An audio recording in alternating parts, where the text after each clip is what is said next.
As normas regulamentadoras, mais conhecidas como NRs, são normas relativas à segurança e à medicina do trabalho e de observância pelas empresas privadas e públicas e pelos órgãos públicos de administração direta e indireta, bem como pelos órgãos dos poderes legislativo e judiciário que possuem empregados regidos pela CLT, a Consolidação das Leis Trabalhistas. Criadas em 1978, foram aprovadas 28 normas e hoje já são 36.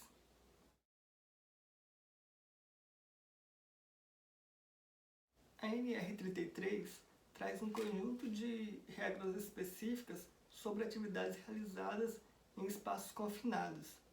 Empresas cujas operações ou parte dessas operações sejam realizadas em espaços confinados precisam seguir à risca todas as regras contidas nessa norma.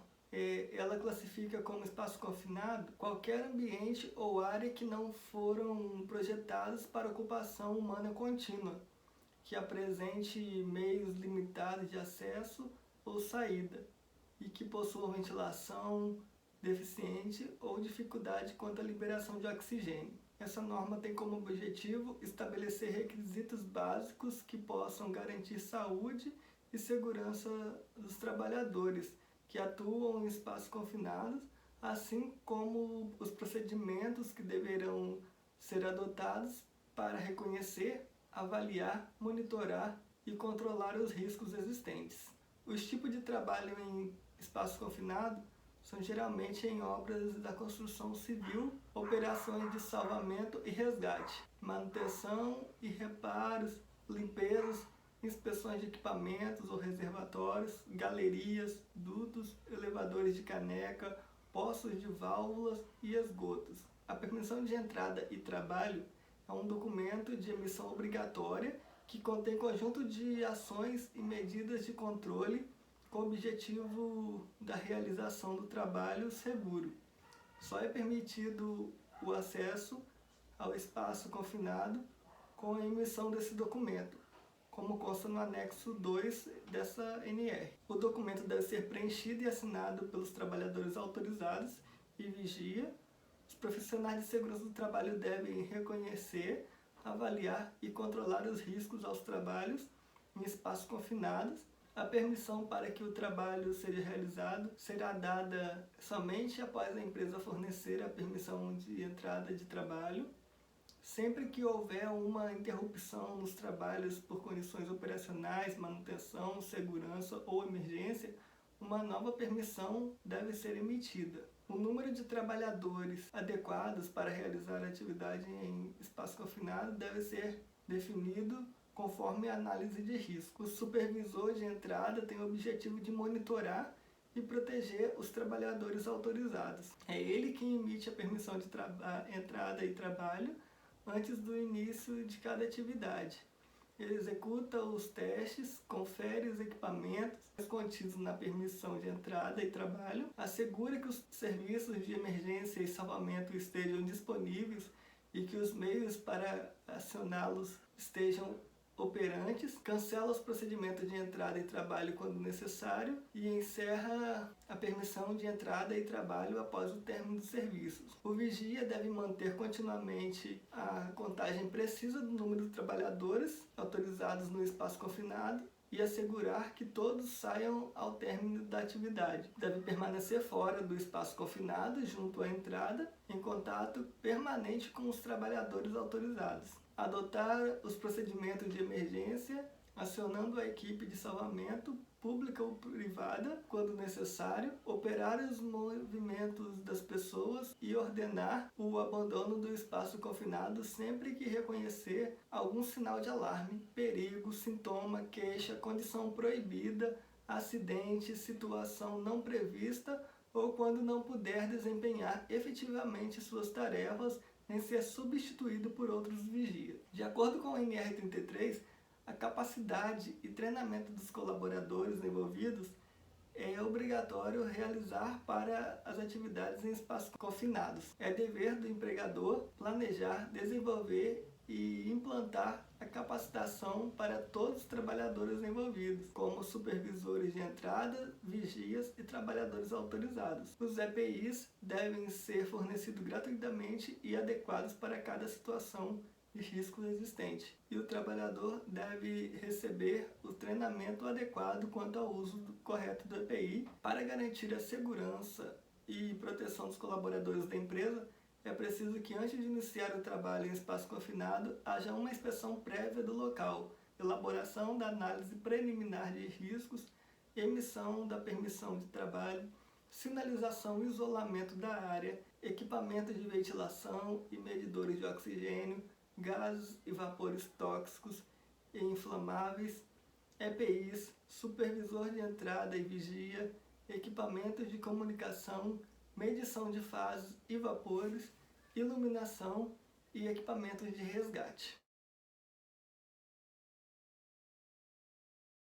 A NR34 prevê as condições e meio ambiente de trabalho na indústria de construção, reparação e desmonte naval. Conforme o artigo 34.1.1, ela estabelece os requisitos mínimos e as medidas de proteção à segurança, à saúde e ao meio ambiente de trabalho nas atividades das indústrias de construção, reparação e desmonte naval.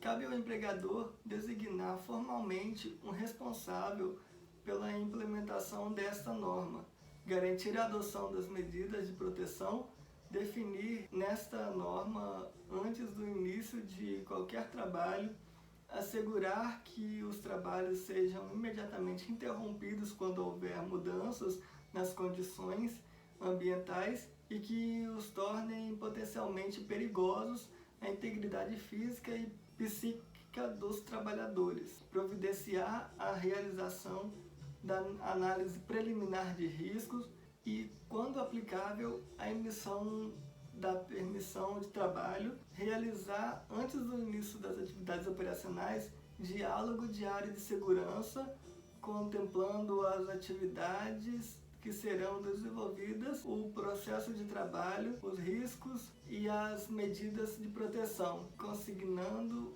o tema tratado em um documento, rubricado pelos participantes e arquivado juntamente com a lista de presença. Garantir aos trabalhadores informações atualizadas acerca dos riscos da atividade e as medidas de controle que são e devem ser adotadas e adotar providências necessárias para acompanhar o cumprimento das medidas de proteção estabelecidas nessa norma pelas empresas contratadas. No item 34.3, existem algumas informações relativas à capacitação e treinamento dos profissionais abrangidos pela NR, que são trabalhador qualificado, que é aquele profissional que comprovar conclusão de curso específico para sua atividade em instituição reconhecida pelo sistema oficial de ensino, profissional legalmente habilitado, que é o trabalhador que é previamente qualificado e com registro no competente conselho de classe,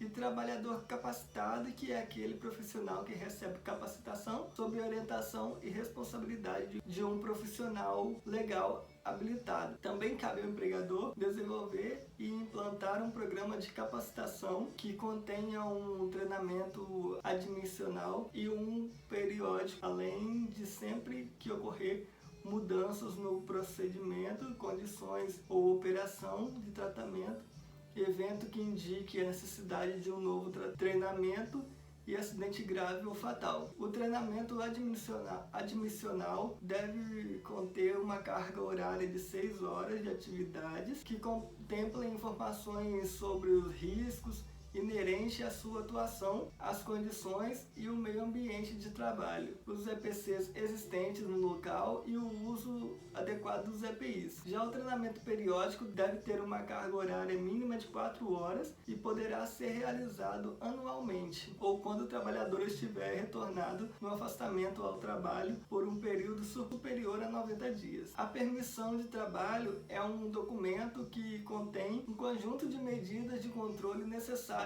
para que o trabalho seja desenvolvido de forma segura, além das medidas emergenciais e resgates. Esse documento deve ser emitido em 3 vias, sendo uma delas para a fixação no local de trabalho, outra para a entrega à chefia imediata dos trabalhadores que realizarão as atividades, e a terceira é arquivada de forma a se encontrar facilmente. A análise preliminar de risco consiste na avaliação inicial dos riscos potenciais e suas causas, consequências e medidas de controle. Essa análise deve ser efetuada por uma equipe técnica multidisciplinar e coordenada por um profissional de segurança do trabalho, ou, na inexistência deste, um responsável pelo cumprimento da NR34, devendo assim ser assinada por todos os participantes. Segundo essa NR, no seu item 34.5.1, é considerado trabalho a quente as atividades de soldagem, goivagem, esmerilhamento, corte ou outras que possam gerar fontes de ignição, aquecimento, centelha ou chama. A NR35 estabelece requisitos mínimos de proteção para o trabalho em alturas, envolvendo o planejamento, a organização e a execução. Ela garante a segurança e a saúde dos trabalhos envolvidos direta ou indiretamente com trabalhos em altura. É considerado trabalho em altura toda atividade executada acima de 2 metros do nível inferior, onde existe risco de queda. A NR exige que o empregador ofereça aos seus trabalhadores treinamento e capacitação, equipamento de proteção individual, acessórios e sistemas de ancoragem, equipe de emergência e desenvolvimento de planejamento para organização e execução das atividades. É de responsabilidade do empregador garantir a implementação das medidas de proteção estabelecidas pela NR35, assegurar a realização da análise de risco e, quando aplicável, a emissão da permissão de trabalho, desenvolver procedimentos operacionais para as atividades rotineiras de trabalho em altura, assegurar a realização de avaliação prévia das condições no local de trabalho em altura.